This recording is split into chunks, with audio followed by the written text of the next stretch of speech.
श्री स्वामी समर्थ. आज मी तुम्हाला दक्षिण मुंबईमधील श्रीकृष्ण बुवा उर्फ ठाकूरदास बुवा म्हणून कीर्तनकार होते त्यांची गोष्ट सांगणार आहे. ते आणि त्यांची पत्नी हे दत्तोपासक होते. ते नित्य गाणगापूरला व नरसोबाची वाडी येथे जाऊन श्री दत्तात्रेयांची सेवा करत असत व दत्तनामाचा अखंडपणे जप करीत असत. त्यांचे आयुष्य अगदी आनंदात जात होते. अचानक त्यांच्या सर्व अंगावर कोड उत्पन्न झाले व त्यामुळे ते विद्रूप दिसू लागले. त्यांचा चेहराही पांढरा पडू लागला.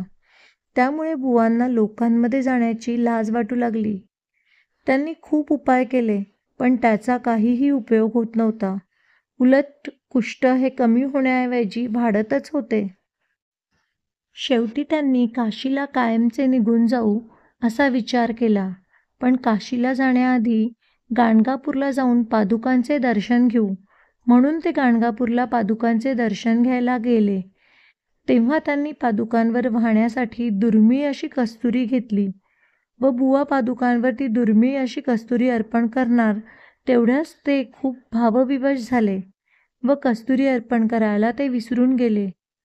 आणि त्याच रात्री त्यांचे देवळामध्ये दत्तात्रेयांचे आख्यानाचे कीर्तन होते.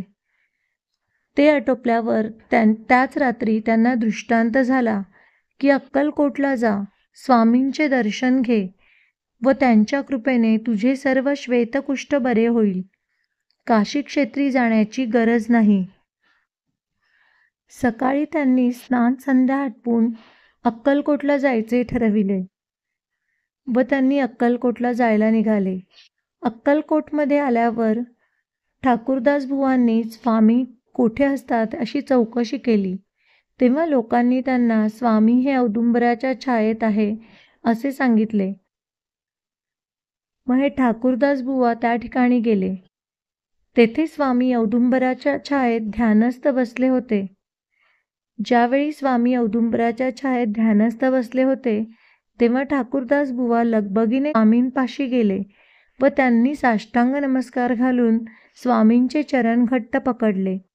तेव्हा स्वामींनी डोळे उघडून बुवांकडे पाहिले व विचारले, हमारी कस्तुरी किधर है, अभी लाव. तेव्हा बुवांना कस्तुरीचे स्मरण झाले व त्यांनी मनात स्वतःलाच प्रश्न केला की आपण गाणगापुरी ही कस्तुरी वाहणार होतो, पण आपण तेथे व्हायला विसरलो, हे स्वामींना कसे कळले. तेव्हा त्यांना आश्चर्य वाटले व स्वामी हे नक्कीच साक्षात्कारी पुरुष असणार व ते दत्त अवतार असणार, म्हणूनच यांना सर्व कळले अशी ठाकूरदास बुवांची मग खात्री पटली. तेव्हा ठाकूरदास बुवांनी स्वामींना कस्तुरी अर्पण केली व स्वामींना नमस्कार करून दूरवर जाऊन उभे राहिले.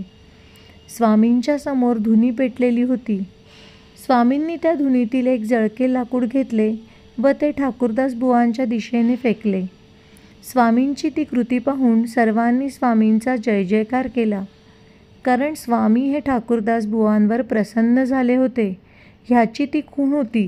तेव्हा स्वामी बुवांकडे बघून म्हटले, हे जळके काष्ट घरी घेऊन जा, ते नित्य उगाळ आणि त्यामध्ये गाणगापूरहून आणलेले भस्म आहे ते मिसळ आणि तो जो लेप आहे तो तुझ्या कुष्ठावर लाव.